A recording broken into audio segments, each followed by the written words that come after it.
Hi again then guys, and welcome to another very special specific car review on Gran Turismo SPORT, and this time we're talking about a car which I was really looking forward to.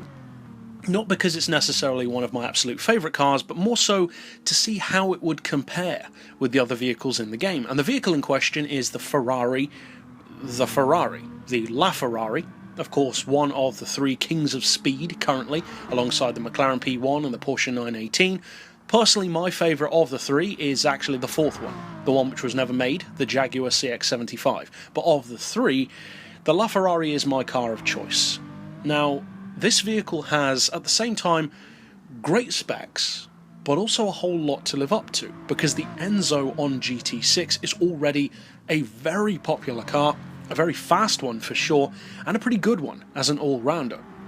But to put it into perspective, this car has a great head start on that vehicle because this already has as much power in stock form as the Enzo does on GT6 with all of the upgrades.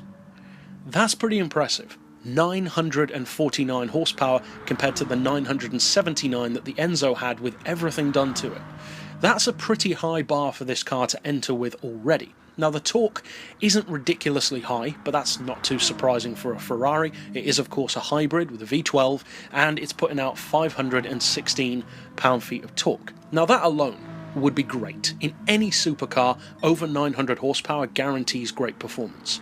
But when you put it in a vehicle that weighs 1,255 kilos, you've potentially got yourself a monster. And that this car definitely is. Horsepower per tonne is over 750. And that is, in some cases, literally prototype race car level. And the great thing, the craziest thing in fact, that you need to bear in mind about all this, is that all of the numbers that I've quoted so far are stock. You can increase the power on this car, you can lower the weight and make it even crazier. This is an N1000 class vehicle alongside the Veyron. They are, alongside each other, the most powerful road cars in the game, and they're kind of unmatched. Nothing else really comes that close. The closest things are the Charger Hellcat in terms of sheer power, but even that's way off. And in terms of the category of vehicle and the kind of performance, the closest things really are the Huracan, the Porsche 911 GT3 and the Ferrari 458. And maybe a couple of others, if you're not counting full-on race cars and VGTs. So, for the moment, without all of the DLC cars that are proposed, this car's sitting in a pretty nice spot. It's kind of dominating the hypercar scene in terms of track potential. Because let's face it, the Veyron isn't really a track car, it's a super luxurious straight-line missile, which can take corners if absolutely necessary. Whereas the LaFerrari definitely has much more track time and track hours in mind. Now with that being said, when I first took this car out on the track, I expected it of course to be fast, but I wasn't really too sure what the handling would be like, because I've driven this vehicle on a couple of other games, Forza for instance, and it's good on that game. It's good on Horizon, it's good on Forza Motorsport 7, so of course it's going to be fast on Gran Turismo Sport, that goes without saying. But how good it would be, well, that's another thing entirely. So I drove the car with all of the aids turned off, apart from a little bit of ABS, as I do with pretty much all of my cars now, and I spun off immediately. And that pretty much told me everything I needed to know about what this car was going to be like. Not that it would be bad, but that I immediately knew this was going to be one of those cars that takes a little bit of time to master. Even after a full lap that you can see here, I'm far from mastering the car. This is literally the first ever full lap of the Nordschleife which I've done in this LaFerrari. So I was using nowhere near 100% throttle most of the time. I believe there are only a couple of occasions around the track that I actually did give it full throttle. You can actually see the bars for acceleration and braking at the bottom of the screen, and you can see most of the time it's smooth throttle, feathering the throttle, even smooth braking. Because the car is very twitchy, it's super sharp, that's for sure, but sometimes even overly so in a very prototype race car style way.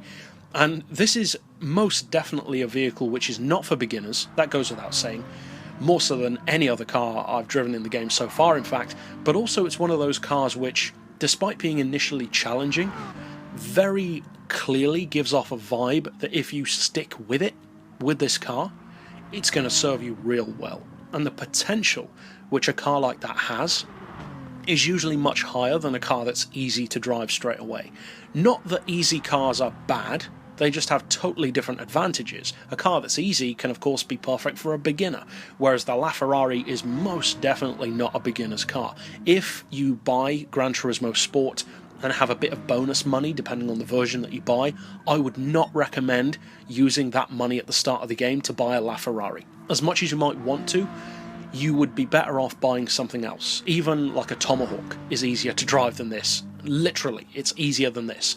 The 2,600 horsepower Tomahawk is more forgiving than the LaFerrari, because this car doesn't have fanciful ideas. It's a real-world car with real-world physics, and it handles, you'd like to think, in a similar way to how the actual car would handle if you turned all of those driving aids off.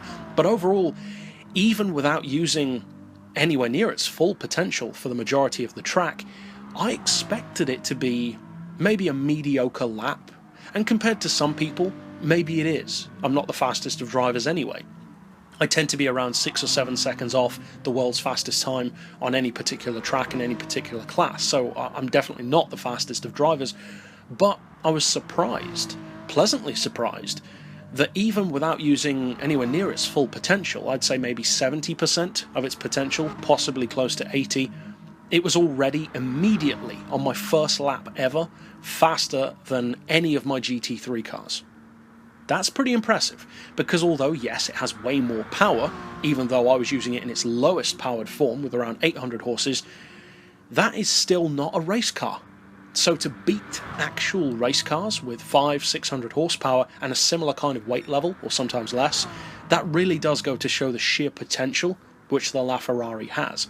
Plus, what those GT3 cars more often than not do not have is a top speed of over 220 miles per hour.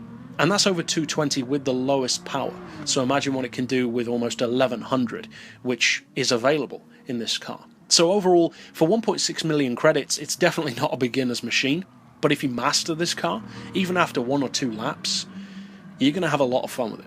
This car is a monster, and of course we'll have to see in the long run how other cars compare. But that's it for this pick overall. I'll see you guys next time, and as always, thanks for watching.